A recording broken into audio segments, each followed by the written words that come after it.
Welcome back to channel study cell. आज हम यहाँ ऑब्जेक्टिव टाइप क्वेश्चंस लेके आए हैं।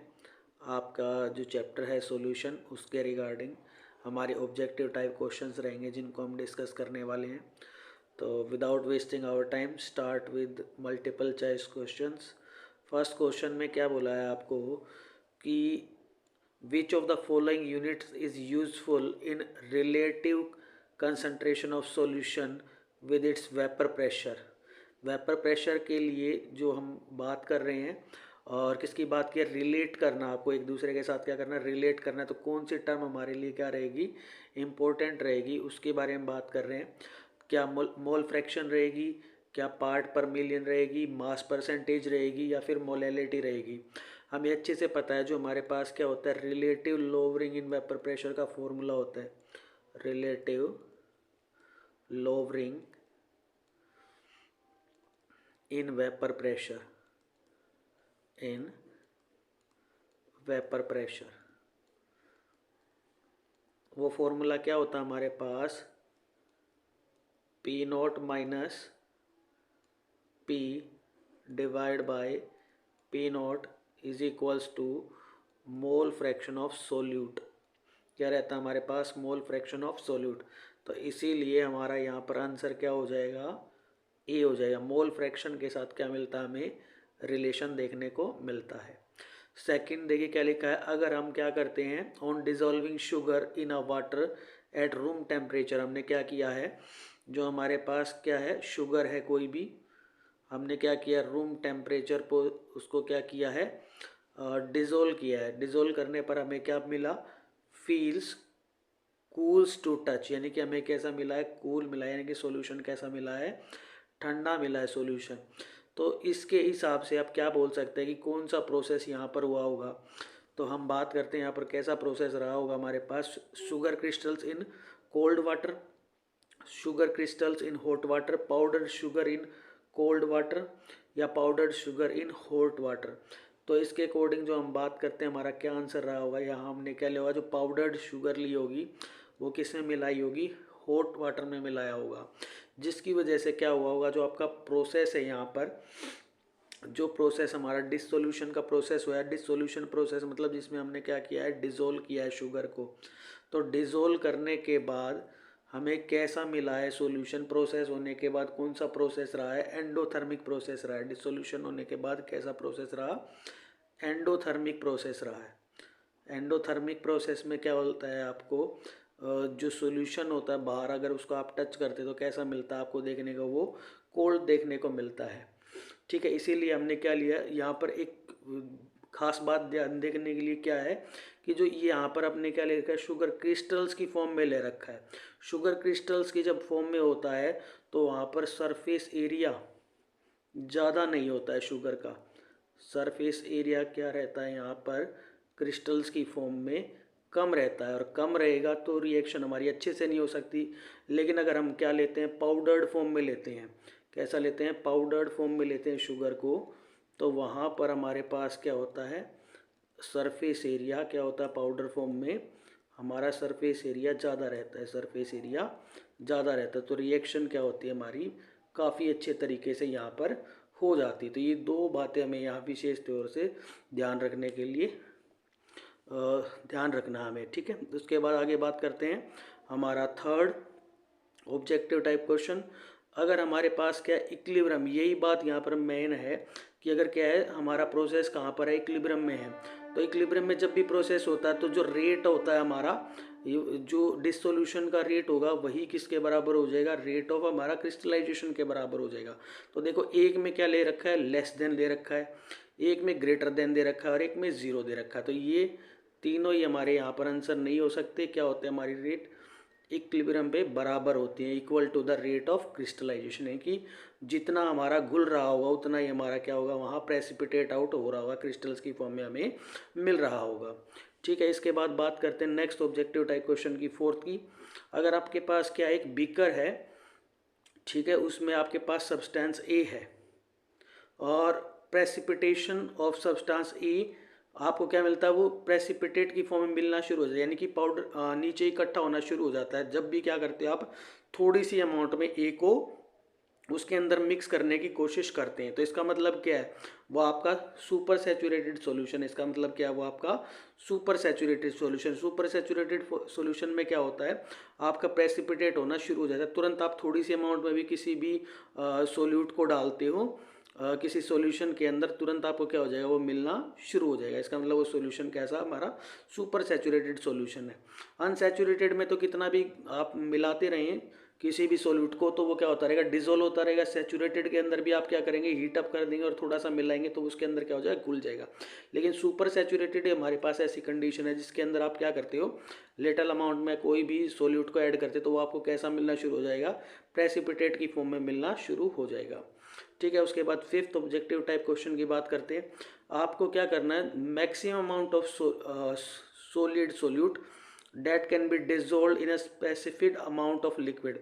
आपको क्या करना है, एक सॉलिड सोल्यूट है उसको क्या किया आपने, किसी लिक्विड में यानी कि सॉल्वेंट में उसको क्या किया, डिजोल्व किया। तो वो किसके ऊपर डिपेंड नहीं करता, टेम्परेचर के ऊपर डिपेंड करता। हाँ बिल्कुल, टेम्परेचर के ऊपर डिपेंड करता। जितना टेम्परेचर बढ़ाते हैं वो प्रोसेस के ऊपर डिपेंड करता है, वो एंडोथर्मिक है या एक्सोथर्मिक है तो डिपेंड करेगा।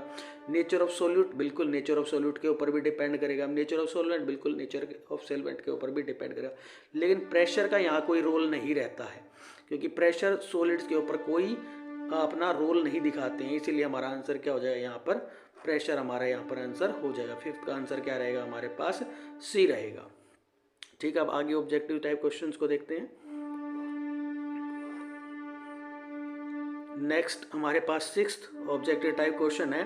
अगर लो कंसंट्रेशन है, क्या आपके पास लो कंसंट्रेशन है ऑक्सीजन की किसी ब्लड के अंदर, टिश्यूज़ के अंदर, जो पीपल क्या है हाई एल्टीट्यूड पे हैं, तो ऐसा किसकी वजह से हो सकता है, ऐसा हो सकता है क्योंकि लो एटमॉस्फेरिक प्रेशर। ये कहाँ से रिलेट कर सकते हैं आप, आपने हेनरी लॉ के बारे में पढ़ा होगा, हेनरी लॉ, उसकी एप्लीकेशन भी है, एप्लीकेशन पार्ट है हेनरी लॉ का।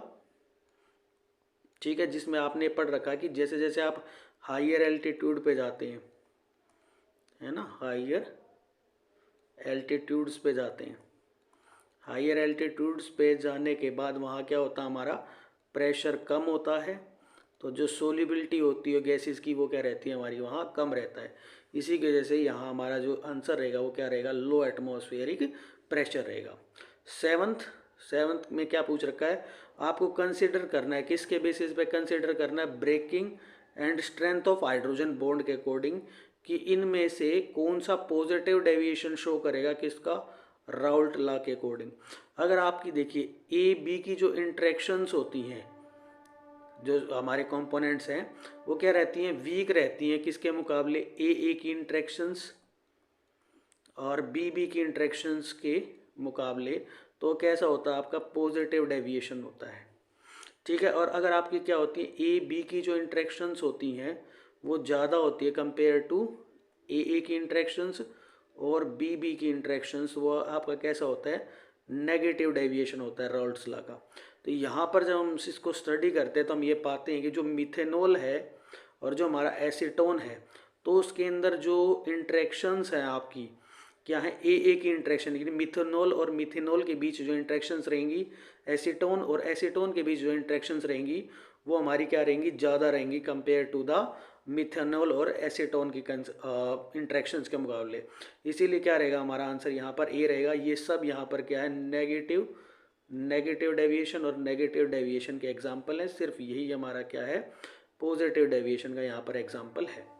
उसके बाद 8th क्वेश्चन की बात करते हैं। 8th क्वेश्चन में क्या बोल रखा है आपको, जो कोलिगेटिव प्रॉपर्टीज होती हैं हमारी वो किसके ऊपर डिपेंड करती है, नेचर ऑफ सोल्यूट पार्टिकल्स का नेचर के ऊपर डिपेंड करती है, नहीं, वो तो नंबर पे डिपेंड करती है, यानी कि आंसर नहीं है। फिर हम क्या करते हैं, the number of solute particles, हाँ यही आंसर है। थर्ड देखिए, the physical property of solute particles, ये नहीं है।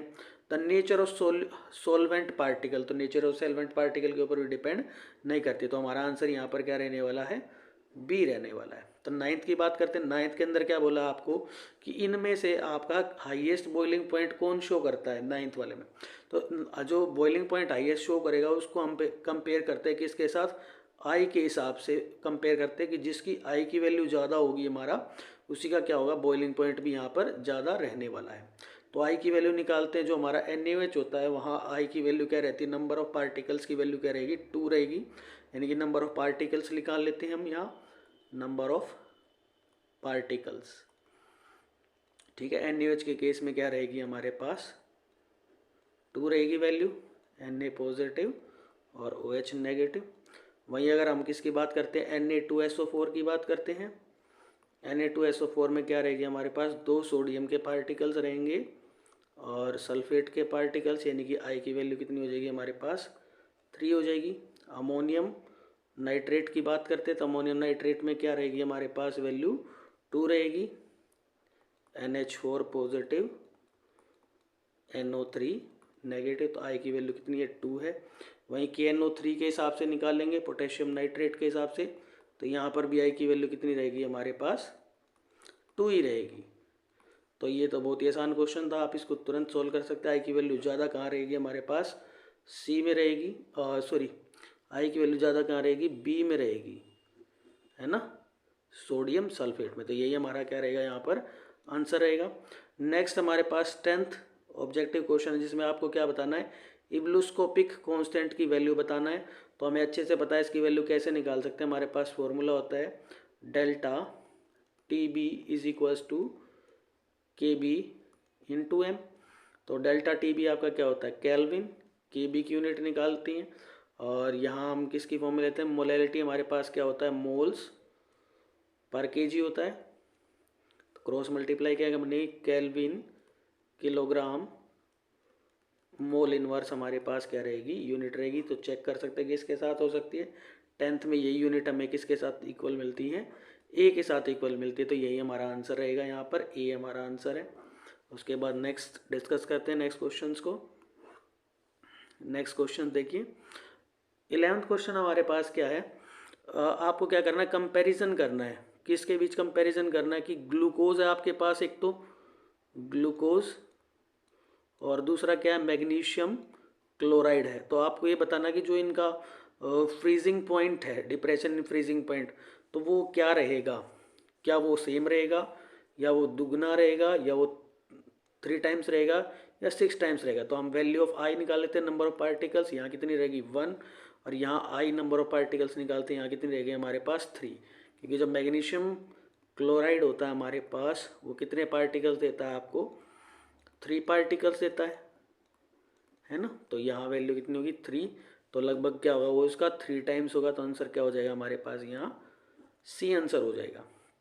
उसके बाद 12th क्वेश्चन की बात करते हैं। 12th क्वेश्चन क्या है हमारा, अगर आपके पास क्या एक अनराइप मैंगो है, आपके पास एक आम है जो आपका अभी क्या है पका नहीं है अच्छे से, placed in a concentrated salt solution, salt solution में रख दिया आपने उसको, टू प्रिपेयर पिकल, पिकल आपको अचार बनाना है उसका, और वो क्या होता है आप देखते हो उसको कि वो छोटा हो जाता है, श्रिंक कर जाता है। तो ऐसा क्यों होता है, क्योंकि उसके अंदर से क्या होता है जो उसका वाटर होता है वो बाहर निकल जाता है, किसकी वजह से, ओस्मोसिस की वजह से। ठीक है, तो रिवर्स ओस्मोसिस जहाँ लिखा है वहाँ तो आंसर हो ही नहीं सकता, क्योंकि रिवर्स ओस्मोसिस होता ही नहीं, वहाँ क्या होता है हमेशा ओस्मोसिस होता है। और गेन वाटर करता है तो गेन वाटर से क्या होगा हमारा स्वेल होगा, और श्रिंक किसके केस में होता है जब वो वाटर को क्या कर देता है वहाँ लॉस कर देता है। तो यहाँ क्या होना चाहिए था, स्वेल के केस में होता है। ठीक है, फूल जाना की केस में होता है। अब बात करते हैं क्वेश्चन नंबर 13 की। क्वेश्चन नंबर 13 में देखिए क्या बोला है, क्वेश्चन नंबर 13 में एक टेम्परेचर पे आपको ओस्मोटिक प्रेशर होता है किसी भी कंसनट्रेटेड सॉल्यूशन का किसी सब्सटेंस के लिए, तो वो क्या होता है हमेशा ज़्यादा होता है डाइल्यूट सॉल्यूशन से। वो क्या होता है हमेशा डाइल्यूट सॉल्यूशन से ज़्यादा होता है, सॉल्यूशन से कम हो ही नहीं सकता, बराबर तो हो ही नहीं सकता। Can not be compared with osmotic pressure, क्यों कंपेयर तो हम कर सकते हैं ना, आसानी से कंपेयर कर सकते हैं। तो किसी भी टेम्परेचर पे जब हमारा ओस्मोटिक प्रेशर होता है किसी कंसनट्रेटेड सॉल्यूशन के लिए, वो क्या रहता है हमेशा मेरा ज़्यादा रहता है। तो यहाँ आंसर क्या हो जाएगा, ये हमारा आंसर यहाँ हो जाएगा। ठीक है, उसके बाद 14th क्वेश्चन की बात करते हैं। आपको क्या फाइंड आउट करना है कि कौन सी स्टेटमेंट यहाँ पर गलत है।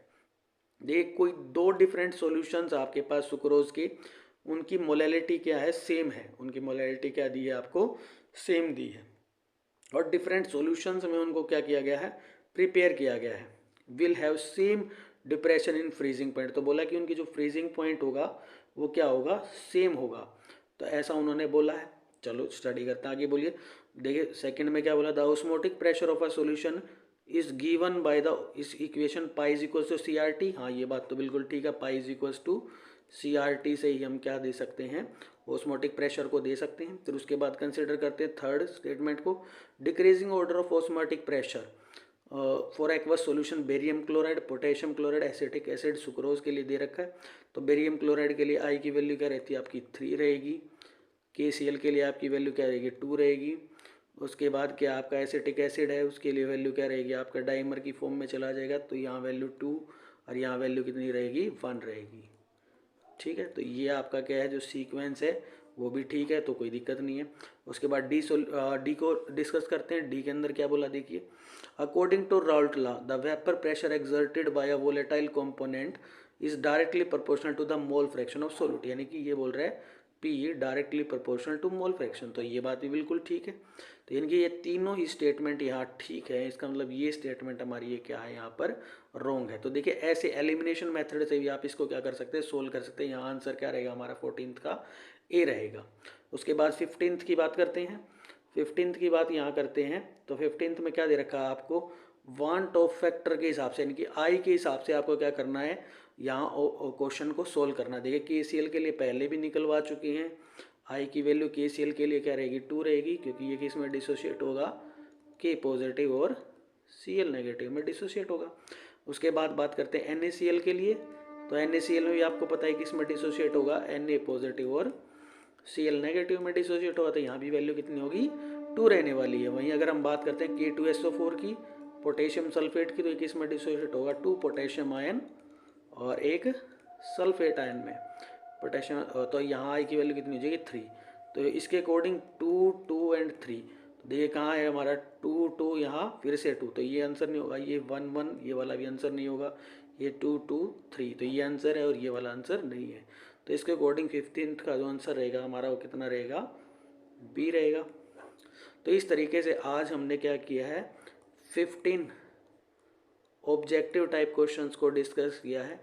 नेक्स्ट वीडियो में भी ऐसे ही क्या होंगे, हम ऐसे ही इम्पोर्टेंट जो भी टॉपिक्स हमारे रहने वाले हैं उनको हम क्या करते रहेंगे, डेली डिस्कस करते रहेंगे। तब तक के लिए आप हमारे चैनल को क्या कीजिए, लाइक कीजिए, सब्सक्राइब कीजिए और वीडियो को जितना हो सके शेयर कीजिए। आज के लिए इतना ही, थैंक यू वेरी मच।